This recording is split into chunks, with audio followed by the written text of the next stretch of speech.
Now, this time last week, Joe Biden finally decided to pull out of the race for the White House. It wasn't until Wednesday night that he addressed the American people. I've decided the best way forward is to pass the torch to a new generation. You know, there is a time and a place for long years of experience in public life. There's also a time and a place for new voices, fresh voices, yes, younger voices. Vice President Kamala Harris is now the Democrats' nominee in all but name. She spoke to supporters in Delaware. Are you ready to get to work? Do we believe in freedom? Do we believe in opportunity? Do we believe in the promise of America? And are we willing to fight for it? And when we fight, we win. Well, Republican strategists are finding new attack lines against Kamala Harris. This ad was released just over an hour after President Biden's announcement. Kamala was in on it. She covered up Joe's obvious mental decline. Our president is in good shape, in good health, tireless, vibrant, and I have no doubt about the strength of the work that we have done. But Kamala knew Joe couldn't do the job, so she did it. Look what she got done. A border invasion, runaway inflation, the American dream dead. They created this mess. Kamala owns this failed record. Well, Gina Abercrombie-Winstanley is a former US ambassador to Malta from 2012 to 2016. She also served in the State Department under President Biden, as well as Senior Fellow of the Atlantic Council. Good morning to you, Gina. Good morning. How do you think Trump will deal with Kamala Harris?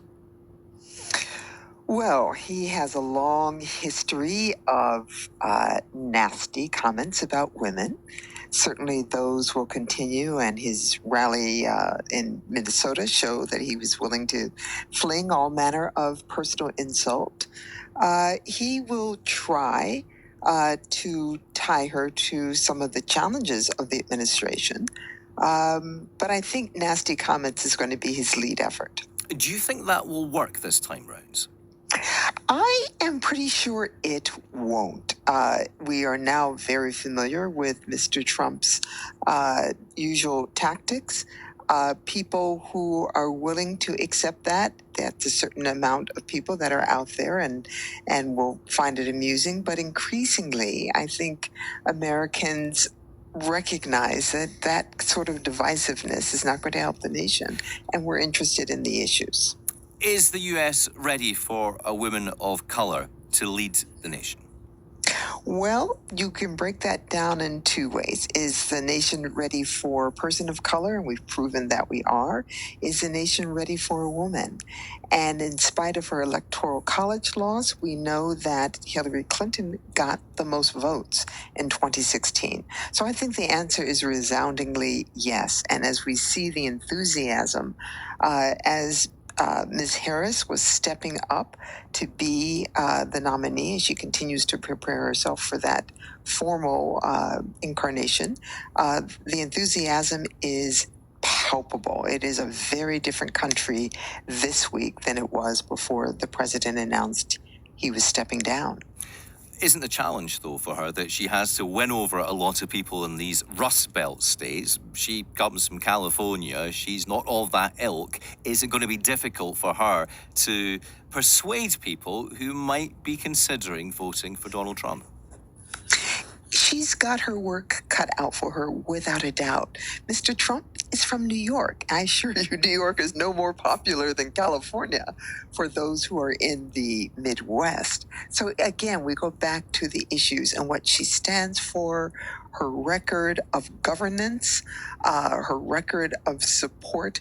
One of the things that Mr. Trump and Mr. Vance have pulled out is, she's too liberal, she's weak on law and order, and that one's definitely not going to fly, since one of her challenges was being too law and order while she was a prosecutor in California.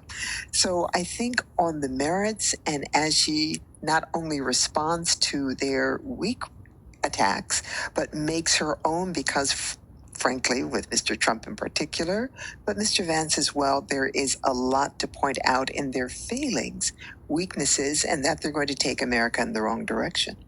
Is it a problem that we don't actually know that much about her? Wasn't the problem with President Biden is that he kept Kamala Harris in the shadows, and that causes problems now because the US public don't really know who she is?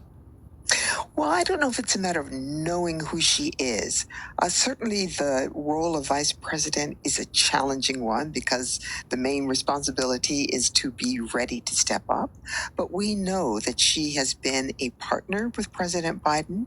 She's been in the Oval Office, she's been in the Situation Room, she's met with dozens of world leaders as she has represented the United States around the world, that she has weighed in on the issues that Americans care about.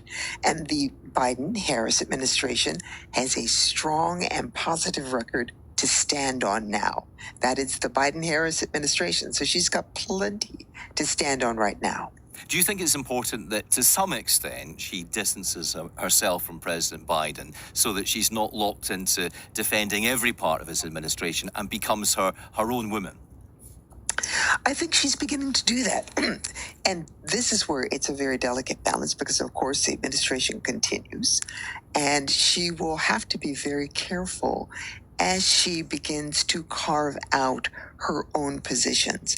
I think her meeting with the Prime Minister of Israel was a way that she began that, and that she was indeed masterful at balancing the traditional and sincere support that the American people and the American government have for the state of Israel, for the people of Israel, but at the same time making very clear that the complete embrace of whatever the Israelis want to do with how they conduct the war against Hamas is not acceptable to her. And she was very clear when she said, "I will not remain silent."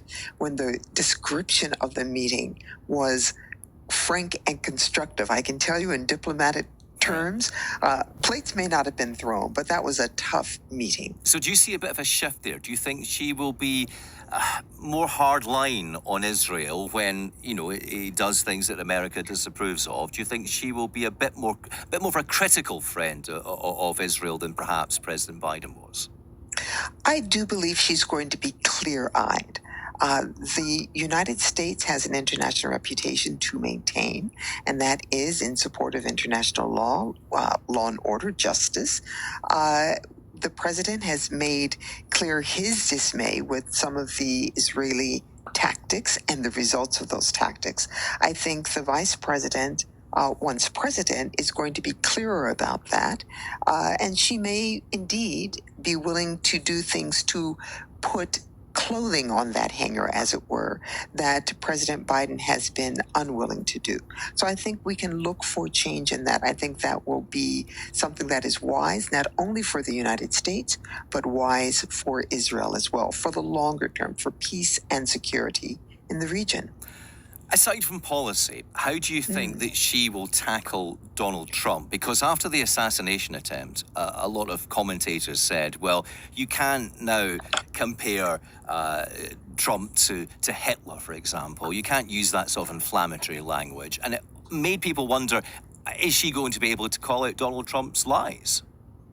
Well, I have no doubt. And of course, as she gave her early rallies, she drew a very stark contrast between someone who prosecutes in support of the law and a felon who is convicted of breaking the law. So she's already called out that reality, and she will continue to do so. Mr. Trump has a way of campaigning. Again, just looking at the campaign rally that he held, I think last night, the words that he used, he's no longer talking about unity in any way. And she is a tough candidate. You don't get to be where she is without being so. She is a clear communicator, and I think she will use the tools at hand. She doesn't have to be as nasty as President Trump. I don't think anyone wants her to be, but she's a clear communicator, and she will get the message across. And there does appear to be a remarkable unity in the Democratic Party behind Kamala Harris. But is that a disadvantage as well? in the sense that there hasn't been an open contest and she has been anointed. Won't the Republicans play on that? I don't think so at all. There are a couple of things that the president did that mean that is not going to weigh heavily. Number one, he made the point even before he decided to step down about the fact that he got 14 million votes in the primary election, that he was the one who had been through primary after primary. He's right. And you know who was with him primary after primary? Vice President Harris. She too got 14 million votes. And the American people, as well as the world, understand that they're voting for Biden-Harris, number one, and that if anything happens to the president, the vice president is the one who steps in. The delegates have pledged their allegiance to her, so she's going to go clear and unfettered into the convention. The excitement, as I said, it is palpable. It is electric. These calls that are being held to bring people together to help Democrats understand what the work is, what needs to be done to ensure that she crosses the finish line in victory for America have been just unbelievable. And the haul of donations that we are seeing day after day tells the tale. Gina Abercrombie-Winstanley, thank you very much indeed.